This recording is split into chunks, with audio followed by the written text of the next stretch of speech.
It's essentially something to mirror what they have in the UK, which is Clare's law.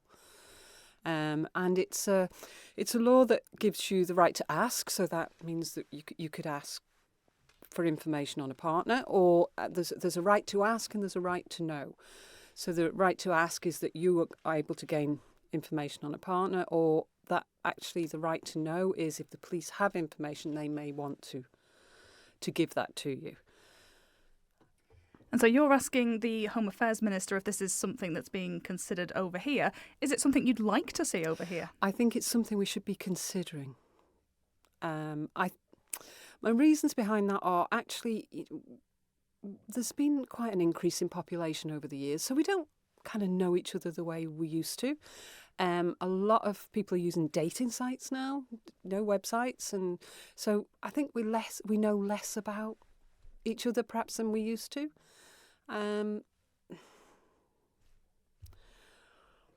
Do you think a disclosure scheme is fair? People can make mistakes, people can grow. Is it fair that someone who has been convicted in the past is tarred with that brush? I don't think in the UK. It's not an automatic right to know. It's considered whether it's in your best interest to know.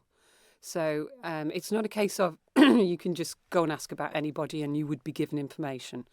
You know, the information you're given is considered, is it in your interest that you know that? How important is it that the island makes sure this kind of legislation is up to date and is fit for purpose?